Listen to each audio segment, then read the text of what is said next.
Good morning. I'm going to show you how to create a map that you can use to spray with using a DJI controller. This one is for a T40. Let's just go to this field here. And we're going to create a map in this field here. So we're going to click on this spot. We're going to click add. And you're going to get some crosshairs right here. And you're going to go down through the field, and the closer you get to the trees, the better you are. And you're just going to follow the trees. I would follow the trees a little better than that, but we're just creating a map. Okay. Say we wanted to shut our field off there. Say that was half the field was in one crop and half was in another. Waypoint added. I'm gonna go over. Waypoint added. Get a little closer. So you zoom in and out by pinching. Waypoint added.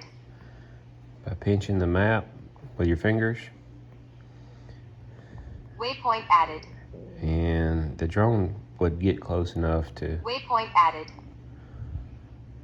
do this. Like you wouldn't be missing. Waypoint added. You'd get 99% of the crop. And you just follow yourself Waypoint added. on around and create a boundary. Waypoint added. Right here. Waypoint added. Oh. If you want to move one, you click on it, turn it green. Waypoint added. Waypoint added. And the Waypoint added. more dots that you can put in, the more accurate your map's going to be, because it has more data points to pull from. And there's a little bit of woods right there. Waypoint added. We want to get that little bit of a field right there. And a little bit right there. This brings us to our next thing. Say we had a power pole out here, and we wanted to add a tree, a power pole, anything like that. We're going to click on the crosshairs.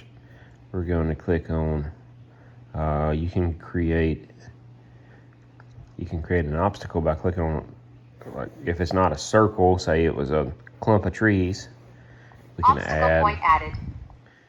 We could outline our obstacle. Obstacle point added. And you make a 4-point, 5-point, 6-point obstacle. Obstacle point added. Whatever you need to do, and we hit confirm on that.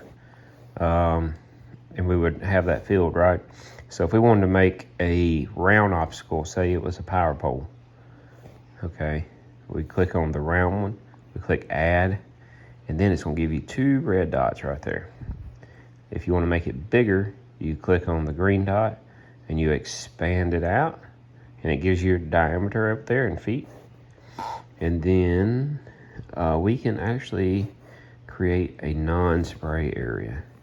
So if you wanted it can go across at normal flight. Boundary point of non-spraying area added successfully. Say there was a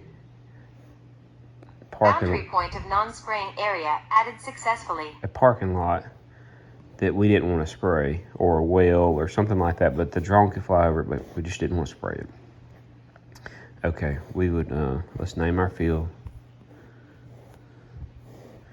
And what crop is here? Let's just say there's corn growing there. So we have we're gonna save this field. Now say we wanted to use this field, we would click on use, we click on the field, we click on use. And I have some templates in here, but for fungicide, let's just say we're gonna run fungicide. And here's another one. I like this one. And this would be your routes. Now you see how your boundary, it's gonna go around your boundary, but then you see your spray area, where it's not a spray area. It'll fly right over there. It's just gonna turn the nozzles off when it gets there. If you want to change your route, you can click on the borders, and it will align the routes with whatever border that you clicked on. You have to double click it, Okay, it's on that one. It's on that one. And if you want to use one of the end ones, it would be on that. Or you can click this little right here, and you can change your route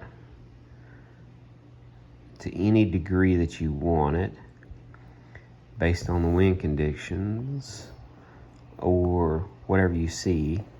Now these white lines, that's basically non-used. That's where it's not going to spray. It's going to fly that route, but it's not going to stay there. It's not going to spray in those spots. So you want the least amount of white lines in there, because that white lines is inefficiency. The green dot is your start point. So if we want to change our start point, we want to start here for whatever reason, it'll move it as close as it can get it to there. And is there anything else? Route segmentation. If we only needed to fly half the field, we would click on that, and then we can change, what half. Now here's the interesting part. You had two T40s, and you wanted to spray half the field with one, half with the other. You do this. You create exactly what we just did, and then you start your start point over here in the corner on both remotes, and you do them identical. Or you can create this and you push it up to the cloud, and then you pull it down with the other remote, and so if we started this, we don't have a drone created, it would be over here because we don't have a drone created, so we can't start it. But it would be in the task under the field, and then you push that up to the cloud, and then you would pull it down with the other remote, and I'll show you how to get there. We're gonna go back to our home screen. We're gonna go to our file. See, we got one right here that's not synced, and then we would push that up, and here's the one that says not uploaded. So anything that's not in the cloud, you just click on that, click the upload, and it'll be in the account in the cloud, and you go grab it down with the other remote. Same process. You would just go to your file, and instead of pushing it up, you would pull it down. And whenever we hadn't pushed it up yet, but it would be right there. You can search for it by name, or you can look at it by the most recent one, time or distance. And that's it. If you have any questions, just shoot me an email, call me, whatever you got to do. Look us up on Facebook. Thank you.